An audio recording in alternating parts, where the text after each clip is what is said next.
Hello students, welcome to MKLCC educational group. स्वागत है आपके अपने यूट्यूब चैनल MKLCC ग्रुप पर। अगर आप 12th एग्ज़ाम की तैयारी कर रहे हैं तो प्रतिदिन आप लोगों के लिए दोपहर 12 बजे सभी सब्जेक्ट से महत्वपूर्ण ऑब्जेक्टिव प्रश्न का लाइव क्लास दिया जा रहा है। इसलिए अगर आप चाहते हैं कि इंटर की परीक्षा में सभी सब्जेक्ट के ऑब्जेक्टिव प्रश्न में सभी प्रश्न का उत्तर सही हो तो डेली लाइव क्लास दोपहर 12 बजे जरूर ज्वाइन करें। ज्वाइन करने के लिए वीडियो के नीचे लाल बटन दबाकर चैनल को सब्सक्राइब कर लें और बगल में जो बेल आइकन है उसे बजा दें ताकि आप तक डेली लाइव क्लास की नोटिफिकेशन पहुंच सके।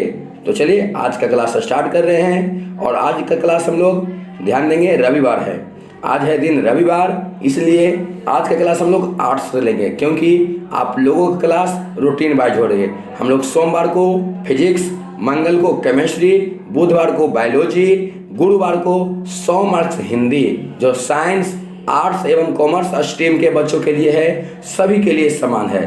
ध्यान देंगे, जो 100 मार्क्स हिंदी है वह साइंस, आर्ट्स, कॉमर्स सभी के लिए समान है। और दोस्तों शुक्रवार, शनिवार एवं रविवार ये दिन चलते हैं आर्ट्स स्ट्रीम के बच्चों के लिए लाइव क्लास। तो आज है रविवार, इसलिए आज का क्लास हम लोग पॉलिटिकल साइंस से देखने वाले हैं। किस विषय से? पॉलिटिकल साइंस से। और पॉलिटिकल साइंस का आज पार्ट 3 देखेंगे। ध्यान देंगे, आज का क्लास पॉलिटिकल साइंस का पार्ट 3 है। तो चलिए क्लास को स्टार्ट कर रहे हैं क्वेश्चन 1 से। सभी लोग वीडियो को लाइक कर देंगे और जो भी स्टूडेंट्स अभी तक चैनल को सब्सक्राइब नहीं किए हैं या आज नए जुड़े हैं वे वीडियो के नीचे लाल बटन दबाकर चैनल को सब्सक्राइब कर देंगे। तो चलिए क्वेश्चन 1 की ओर बढ़ते हैं। आपके सामने ये रहा इस क्लास का क्वेश्चन 1। कहता है शीत युद्ध है, शीत युद्ध का प्रतीक बर्लिन की दीवार पूर्वी जर्मनी द्वारा कब गिराया गया? बहुत ही बढ़िया क्वेश्चन है। शीत युद्ध का प्रतीक, उसका प्रतीक सिंबल बर्लिन की दीवार। ध्यान देंगे, शीत युद्ध का प्रतीक बर्लिन की दीवार पूर्वी जर्मनी द्वारा कब गिराया गया? अर्थात पूर्वी जर्मनी के द्वारा वह दीवार को गिरा दिया गया था। कब? 1979 ईस्वी में, 1990 ईस्वी, 1989 ईस्वी या इनमें से कोई नहीं। सभी लोग इस प्रश्न का उत्तर देंगे क्योंकि आप लोग लाइव क्लास से जुड़े हुए हैं। आप लोगों के नीचे वीडियो के नीचे एक लाइव चैट का ऑप्शन होगा, उससे जुड़कर हमारे बताने से पहले किसी भी प्रश्न का उत्तर मालूम हो उसमें जरूर दें। और जो भी स्टूडेंट इस क्लास को बाद में देख रहे हैं तो अपना उत्तर कमेंट बॉक्स में देंगे। चलिए बहुत बढ़िया, कुछ लोग उत्तर देने का प्रयास कर रहे हैं। तो याद रखेंगे शीत युद्ध का प्रतीक, जो शीत युद्ध का प्रतीक क्या है? आपसे यह भी क्वेश्चन पूछ सकता है कि शीत युद्ध का प्रतीक है तो क्या है? बर्लिन की दीवार। तो याद रखेंगे शीत युद्ध का प्रतीक बर्लिन की दीवार पूर्वी जर्मनी द्वारा कब गिराया गया? 1989 ईस्वी में। याद रखेंगे 1989 ईस्वी में शीत युद्ध का प्रतीक बर्लिन की दीवार को गिराया गया था। कौन गिराया? पूर्वी जर्मनी के द्वारा। ठीक है, तो इस प्रश्न का सही उत्तर है ऑप्शन सी। चलिए नेक्स्ट क्वेश्चन की ओर बढ़ते हैं और नेक्स्ट क्वेश्चन कहता है 150 किलोमीटर लंबी, देख सकते हैं दोस्तों, 150 किलोमीटर लंबी बर्लिन की दीवार कब बनाई गई? अभी जो देखे बर्लिन की दीवार किसका प्रतीक है? शीत युद्ध का। तो यह कितनी लंबी है? यहां से आपके क्वेश्चन पूछ सकता है कि बर्लिन की जो दीवार है, बर्लिन की जो दीवार है वह कितना किलोमीटर लंबा है या कितना लंबा है? तो 150 किलोमीटर। आप लोग एक से अधिक क्वेश्चन अगर ध्यान से क्लास में देखेंगे, जुड़े रहेंगे तो आपको एक क्वेश्चन से बहुत सारे क्वेश्चन सीखने को मिलेगा। जैसे इस प्रश्न में करा 150 किलोमीटर लंबी बर्लिन दीवार, अर्थात बर्लिन दीवार कितना लंबा था? 150 किलोमीटर। तो 150 किलोमीटर लंबी बर्लिन दीवार कब बनाई गई थी? सन 1800 में, सन 1861 में, सन 1951 में या सन 1961 में? सभी लोग अपना उत्तर देंगे कि 150 किलोमीटर लंबी बर्लिन दीवार कब बनाई गई थी। बहुत ही बढ़िया प्रश्न है। 150 किलोमीटर लंबी बर्लिन दीवार कब बनाई गई थी? तो याद रखेंगे 1951 ईस्वी में। कब बनाई गई थी? 1951। इसलिए इस प्रश्न का सही उत्तर है ऑप्शन सी। चलिए आगे बढ़ते हैं नेक्स्ट क्वेश्चन की ओर। नेक्स्ट क्वेश्चन आप लोगों के सामने ये रहा, कहा जा रहा है किस वर्ष की समाजवादी क्रांति के पश्चात USSR, बहुत बढ़िया सुनिएगा, किस वर्ष की समाजवादी क्रांति के पश्चात इसको इस तरह से लिख सकते हैं यूएसएसआर अस्तित्व में आया। सभी लोग बताएंगे कि किस वर्ष की समाजवादी क्रांति के पश्चात यूएसएसआर अस्तित्व में आया। 1927 ईस्वी की क्रांति के बाद, या 1979 या 1917 या 1919। बताएंगे कि किस वर्ष की समाजवादी क्रांति के पश्चात यूएसएसआर अस्तित्व में आया। चलिए याद रखेंगे सन 1917, याद रखेंगे सन 1917 की समाजवादी क्रांति के पश्चात यूएसएसआर अस्तित्व में आया था। इसलिए इस प्रश्न का सही उत्तर हो जाएगा ऑप्शन सी। और दोस्तों, अगर यह क्लास अच्छा लग रहा है तो वीडियो को जरूर लाइक करें, और अभी तक चैनल को सब्सक्राइब नहीं किए तो लाल बटन दबाकर चैनल को सब्सक्राइब कर दें, क्योंकि आप लोग जितने भी प्रश्न देखते हैं वह एमके लैबोरेटरीज कोचिंग सेंटर द्वारा संग्रहित VVI ऑब्जेक्टिव क्वेश्चन होते हैं। इसलिए आप लोग ध्यान से क्लास को देखें, और अगर चाहते हैं कि डेली लाइव क्लास की PDF डाउनलोड करें तो हमारे व्हाट्सएप ग्रुप या टेलीग्राम ग्रुप से जुड़ जाएं। उसमें प्रतिदिन के लाइव क्लास की PDF डाल दी जाती है। तो बताएंगे नेक्स्ट क्वेश्चन का उत्तर।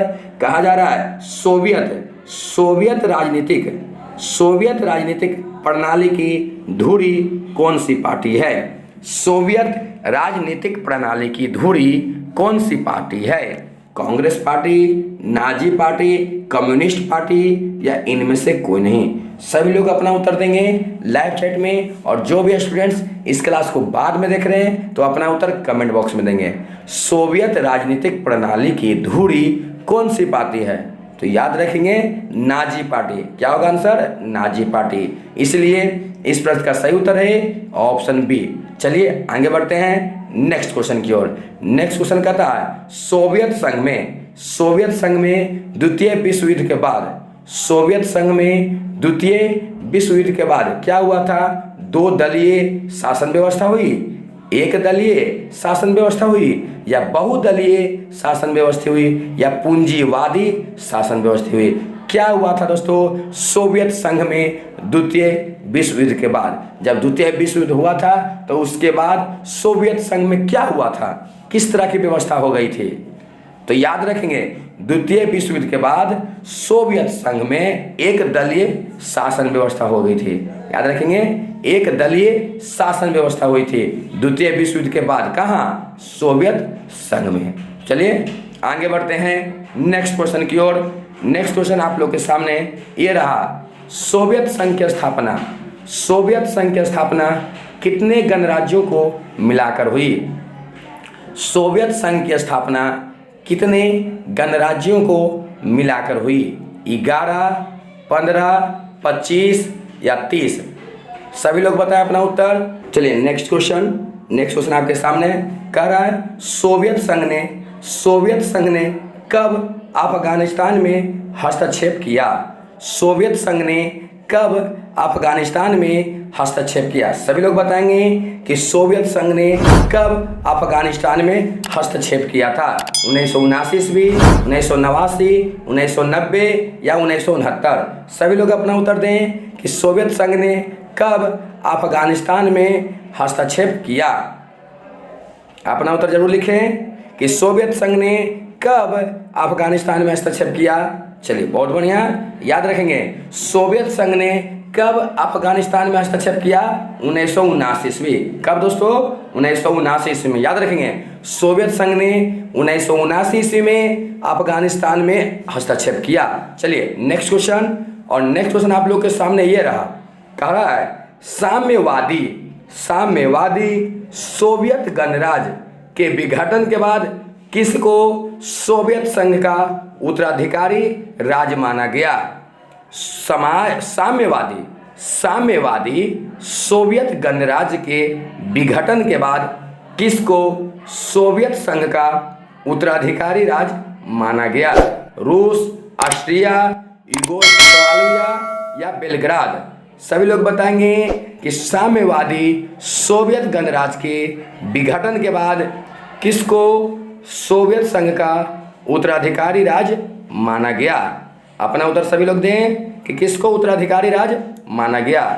क्या रूस को, ऑस्ट्रिया या यूगोस्लाविया को या बेलग्राद को? तो याद रखेंगे, साम्यवादी सोवियत गणराज्य के विघटन के बाद रूस को सोवियत संघ का उत्तराधिकारी राज्य माना गया। किसको?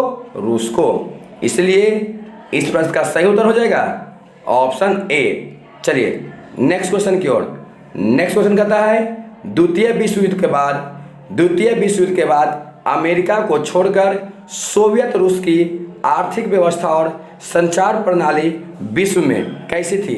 सर्वाधिक, सबसे कम, नहीं के बराबर या इनमें से कोई नहीं? सभी लोग अपना उत्तर दें कि द्वितीय विश्व युद्ध के बाद अमेरिका को छोड़कर सोवियत रूस की आर्थिक व्यवस्था और संचार प्रणाली विश्व में कैसी थी? तो याद रखेंगे, विश्व में सर्वाधिक थी। कैसी थी? सर्वाधिक। इसलिए इस प्रश्न का सही उत्तर है ऑप्शन ए। चलिए नेक्स्ट क्वेश्चन की ओर चलते हैं और नेक्स्ट क्वेश्चन ये रहा आप लोग के सामने। कह रहा है, निम्नलिखित में कौन सा सोवियत सोवियत संघ के विघटन का परिणाम नहीं है? निम्नलिखित में कौन सा सोवियत संघ के विघटन का परिणाम नहीं है? विश्व व्यवस्था के शक्ति संतुलन में बदलाव, स्वतंत्र राज्यों के राष्ट्रकुल CIS का जन्म या अमेरिका और सोवियत संघ के बीच विचारात्मक लड़ाई का अंत, मध्य पूर्व में संकट? कौन सा परिणाम नहीं है सोवियत संघ के विघटन का? सभी लोग बताएंगे। आपसे नहीं है पूछ रहा है, नहीं है। कौन सा सोवियत संघ के विघटन का परिणाम नहीं है? तो याद रखेंगे सभी लोग, स्वतंत्र राज्यों के राष्ट्रकुल CIS का जन्म सोवियत संघ के विघटन का परिणाम नहीं है। इसलिए इस प्रश्न का सही उत्तर हो जाएगा ऑप्शन बी। चलिए आगे बढ़ते हैं नेक्स्ट क्वेश्चन की ओर। आज हम लोग पॉलिटिकल साइंस का पार्ट 3 देख रहे हैं। प्रतिदिन दोपहर 12 बजे सभी सब्जेक्ट से महत्वपूर्ण ऑब्जेक्टिव प्रश्न का लाइव क्लास के रूप में डिस्कशन करते हैं। इसलिए आप लोग डेली लाइव क्लास से जरूर जुड़ें और यह क्लास आपको अच्छा लग रहा है तो वीडियो को जरूर लाइक करें। नेक्स्ट क्वेश्चन कहता है, सोवियत संघ के विघटन का क्या परिणाम हुआ? देख सकते हैं अब परिणाम पूछ रहा है। पिछले क्वेश्चन में परिणाम नहीं है, अभी पूछ रहा है परिणाम हुआ। क्या परिणाम हुआ? दूसरी दुनिया का अंत हुआ, प्रथम दुनिया का अंत हुआ, या शीत युद्ध का आरंभ, या संयुक्त राष्ट्र संघ की स्थापना? सोवियत संघ के विघटन का क्या परिणाम हुआ? बहुत ही बढ़िया प्रश्न है। सभी लोग बताएंगे इस प्रश्न का उत्तर कि सोवियत संघ के विघटन का क्या परिणाम हुआ। तो याद रखेंगे, सोवियत संघ के विघटन का परिणाम यही हुआ कि दूसरी दुनिया का क्या हो गया? अंत हो गया। तो इस प्रश्न का सही उत्तर है ऑप्शन ए। चलिए आगे बढ़ते हैं नेक्स्ट क्वेश्चन की ओर। कहा जा रहा है, शॉक थेरेपी का मॉडल किस पर लागू किया गया? शॉक थेरेपी का मॉडल किस पर लागू किया गया? पूंजीवादी देशों पर, साम्यवादी देशों पर, मित्र राष्ट्रों पर, या ध्रुवी राष्ट्रों पर? सभी लोग बताएंगे इस प्रश्न का उत्तर कि शॉक थेरेपी का मॉडल किस पर लागू किया गया।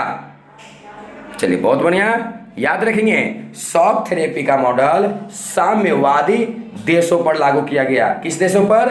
साम्यवादी देशों पर। तो इसलिए इस प्रश्न का सही उत्तर है ऑप्शन बी। चलिए नेक्स्ट क्वेश्चन की ओर चलते हैं और कहा जा रहा है, शॉक थेरेपी, अगला क्वेश्चन है, शॉक थेरेपी का क्या परिणाम हुआ? बहुत ही महत्वपूर्ण क्वेश्चन है, याद रखेंगे। शॉक थेरेपी का क्या परिणाम हुआ? पूर्वी देशों में शांति स्थापित हुई, या कई देशों की मुद्रा का मूल्य बढ़ गया, या पूंजीवादी देश गरीब हो गए, या साम्यवादी देशों के उद्योग चौपट हो गए? सभी लोग बताएंगे कि शॉक थेरेपी का क्या परिणाम हुआ। बहुत बढ़िया, याद रखेंगे शॉक थेरेपी का परिणाम यही हुआ कि साम्यवादी देशों के उद्योग क्या हो गए? चौपट हो गए, बर्बाद हो गए। तो इस प्रश्न का सही उत्तर है ऑप्शन डी। और आज का लास्ट क्वेश्चन, आज के क्लास का लास्ट क्वेश्चन, कहा जा रहा है, विघटित यूगोस्लाविया में कौन सा देश शामिल नहीं था? विघटित यूगोस्लाविया में कौन सा देश शामिल नहीं था? लिथुआनिया, बुल्गारिया, हर्जेगोविना या स्लोवेनिया या क्रोएशिया? सभी लोग बताएंगे कि विघटित यूगोस्लाविया में कौन सा देश शामिल नहीं था। बहुत ही बढ़िया क्वेश्चन है, सभी लोग बताएंगे। आज का लास्ट क्वेश्चन है, इस चैप्टर से अभी और भी सेट मिलेंगे आपको। इस चैप्टर का अभी पूरा प्रश्न नहीं खत्म हुए, आज के क्लास का लास्ट क्वेश्चन है। अभी इसका हम 2 पार्ट और लाएंगे इस चैप्टर से, तो सभी लोग बताएंगे इस प्रश्न का सही उत्तर क्या होगा? विघटित यूगोस्लाविया में कौन सा देश शामिल नहीं था? तो याद रखेंगे, यूगोस्लाविया में कौन सा देश शामिल नहीं था? तो लिथुआनिया देश शामिल नहीं था। तो इस प्रश्न का सही उत्तर है ऑप्शन ए। तो दोस्तों, आज का क्लास कैसा लगा कमेंट बॉक्स में जरूर लिखें, और कितने प्रश्न का उत्तर सही हुआ ये भी बात लिखें। तो चलिए फिर मिलेंगे next day next live class में। तब तक के लिए धन्यवाद। सभी लोग वीडियो को लाइक कर दें, और जो भी स्टूडेंट चैनल को सब्सक्राइब नहीं किए हैं तो वीडियो के नीचे लाल बटन दबाकर चैनल को सब्सक्राइब कर दें। धन्यवाद।